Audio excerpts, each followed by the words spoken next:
this is a follow-up of my last video, which explained already who Mr. Lucke is, the professor of economics.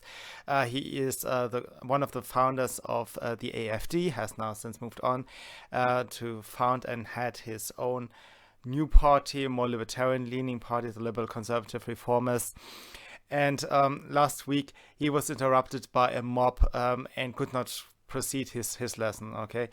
This Wednesday, or today, was the second instance of his class in macroeconomics, and he was interrupted again.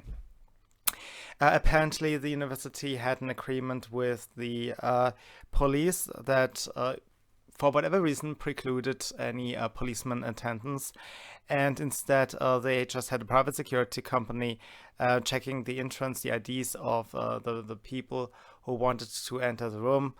And for whatever reason, they believed that this would be enough. It wasn't. Soon a gaggle of idiots appeared in front of the door and shouted, there is no right to Nazi propaganda.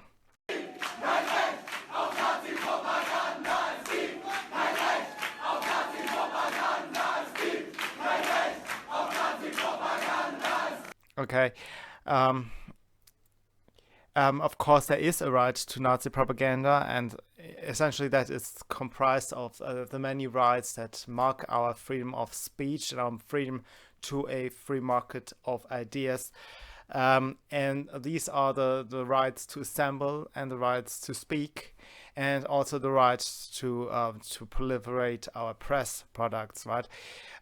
These things all in itself are one amendment in the US Constitution. For a reason, they all are connected. And even though Mr. Lucke is the complete opposite of a neo-Nazi, he's a libertarian, there is even such a thing as a right to neo-Nazi propaganda. We as a society say that even creeps like neo-Nazis come to speak, so to ensure that the only voice that's be heard is not the communist voice. We must make sure that communists are not the only people that are heard, and therefore everybody else, including neo-Nazis, must be heard. That's the deal. The president of the University of Hamburg has issued a statement in that he condemned the second protest, or whatever that can be called, disruption of Mr. Lucke's class.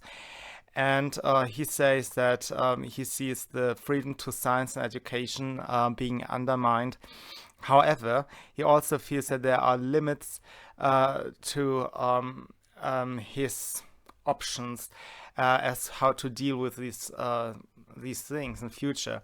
So we are already seeing how they are effective. There is no police there anymore, and the communists are just emboldened, of course. And it seems like they just have to be aggressive enough, and the state will only ever react to conservatives and try to silence conservatives, while those thugs get a free pass. That's very similar to how the Nazis took over.